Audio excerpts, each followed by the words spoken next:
Bonjour, mon nom c'est Vincent Desrochers, je travaille chez Hello Darwin, donc je suis un conseiller senior pour l'aide avec les subventions pour la transformation numérique. Aujourd'hui, on va parler spécifiquement de la subvention Pécan et encore plus spécifiquement du volet 2 de la subvention Pécan. Il va y avoir aussi d'autres capsules qui couvrent d'autres subventions que vous pouvez aller chercher pour votre entreprise.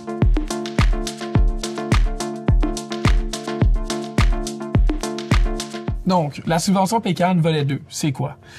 Pour commencer, il y a en effet les deux volets. Donc, il y a le volet 1 qui est la subvention de 2400 $, puis l'autre qui est le volet 2, de la subvention de 15 000 $, qui vient aussi vous débloquer les portes pour le prêt à 0% de la BDC et la subvention salariale de 7 300 $. Là, aujourd'hui, on va vraiment plus couvrir de la subvention du volet 2 Pécan, mais Hello Darwin peut évidemment vous aider avec le volet 1 aussi. Spécifiquement, le volet 2, c'est quoi? C'est les grandes lignes, une subvention de 15 000 $ qui vient rembourser vos dépenses complètement avec Hello Darwin pour faire un plan de transformation numérique. C'est important de travailler avec un conseiller autorisé du programme Pécan pour pouvoir avoir accès à la subvention et Hello Darwin est un conseiller du programme. Les étapes, ça va être de faire un plan de transformation numérique avec le 15 000 $ de subvention. Quand ça c'est fait, vous avez directement et automatiquement accès à un prêt à 0% d'intérêt sur une durée de 6 ans avec la première année qui a un report de capital, donc aucun paiement à faire la première année. Dès que ça c'est fait, vous avez aussi accès à une subvention salariale de 7 300 $.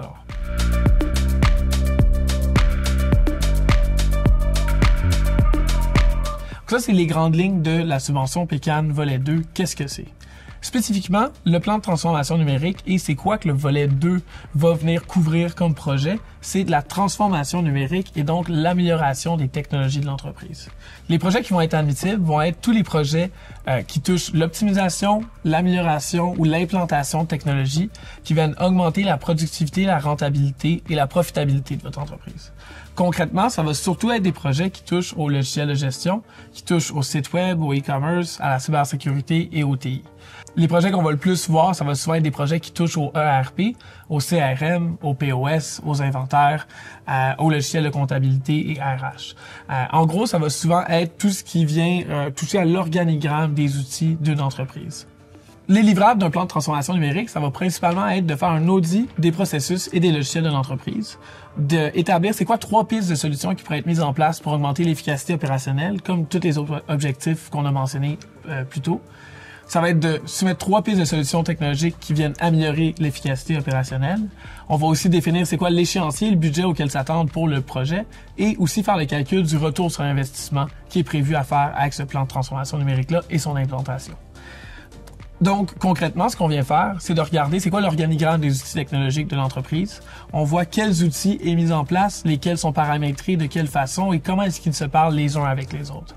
Ça, je prends des exemples de plans qu'on a déjà faits pour d'autres clients.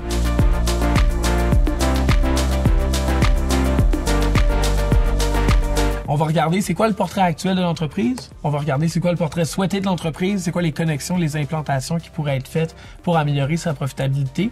Et de là, on va aussi créer avec le client c'est quoi les besoins stratégiques de cette entreprise-là. Donc, pour exemple, cette entreprise voulait optimiser le site web, optimiser la gestion des salariés et des tâches, voulait fidéliser et gérer la relation client de manière plus automatisée.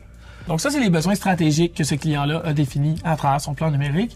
Après ça, les solutions qui ont été proposées, ça va être principalement d'optimiser le builder, ça va être de connecter les différents outils du client, ça va être d'automatiser la comptabilité, mais plus spécifiquement, c'est surtout de calculer le retour sur investissement-là de ces approches.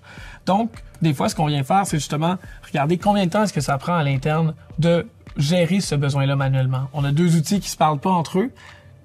Est-ce que ça vaut la peine d'avoir un humain là-dessus? Est-ce qu'il y a vraiment aucun logiciel qui peut venir en aide à ce besoin-là? Si oui, c'est possible. Ça arrive des fois, évidemment. On a des humains qui travaillent, c'est pas pour rien. C'est surtout de savoir ce qu'est les logiciels qui se parlent pas ensemble et qui ont besoin de se parler ensemble et qui pourraient facilement être connectés. Donc là, on vient voir, on va dire avec ce client-là qu'ils ont 5 heures par semaine qui passent avec un taux horaire de 30 $ de l'heure à faire de l'entrée de données d'un logiciel à l'autre. En bout de ligne, à la fin de l'année, ça revient à des dépenses de 8 000 $. On voit qu'ils sont facilement capables de connecter un API pour connecter ces 2 logiciels-là et s'épargner cette dépense annuellement.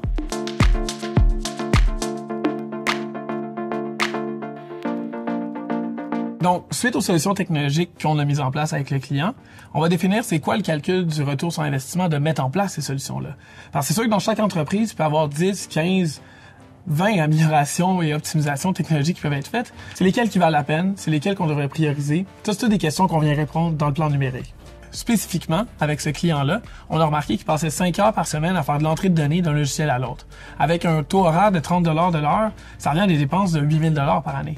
Donc, si on peut évaluer qu'on est capable de connecter un API de tel logiciel à l'autre et qu'on voit justement qu'on peut épargner totalement cette dépense-là, c'est sûr que ça vaut la peine. Et évidemment, pour un client comme ça, quand le besoin est de connecter deux logiciels avec des API de manière quand même simple, c'est facile aussi de travailler avec la subvention salariale de 7 300 qui est reliée aux 15 000 $ de subvention du volet PCAN 2. Donc la stratégie va souvent être d'utiliser le 15 000 pour votre plan de transformation numérique, le prêt à 0% pour implanter la solution avec des professionnels et vous utilisez la subvention salariale pour des besoins un peu plus simples comme connecter deux logiciels déjà existants.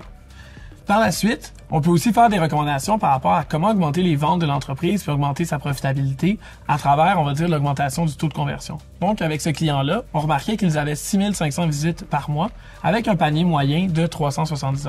Si on était justement capable d'améliorer la performance du site web avec les recommandations qu'on a faites dans ce plan-là, on remarque qu'on est capable d'avoir une augmentation des ventes de 150 000 $ par année. Donc, le but, c'est justement, le plan numérique vient évaluer c'est quoi qui peut être amélioré puis c'est quoi ce qu'on appelle les low-hanging fruits d'amélioration technologique pour améliorer la profitabilité. Donc, ça, c'est des exemples de plans numériques qu'on a créés dans les derniers mois. Et en gros, c'est quoi les étapes pour obtenir ces aides subventionnées-là, la subvention PCAN et tout ce qui s'y rattache?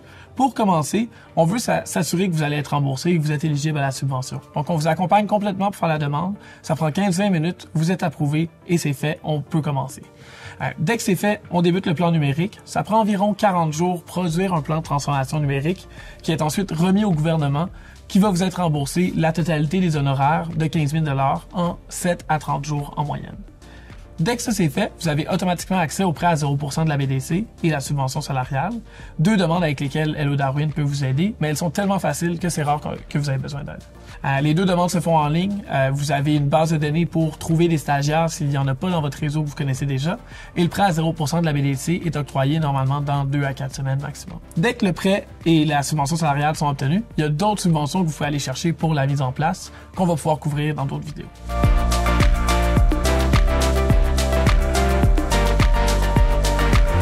Pour conclure, on a parlé de la subvention PCAN, qui est une subvention pour améliorer les technologies de votre entreprise, que vous pouvez aller chercher jusqu'à 15 000 $ de subvention pour couvrir en totalité les dépenses pour un plan de transformation numérique avec Hello Darwin. Dès que ça c'est fait, vous avez accès à un prêt à 0% de la BDC jusqu'à 100 000 $ sans intérêt sur une durée de 6 ans et une subvention salariale de 7 300 $.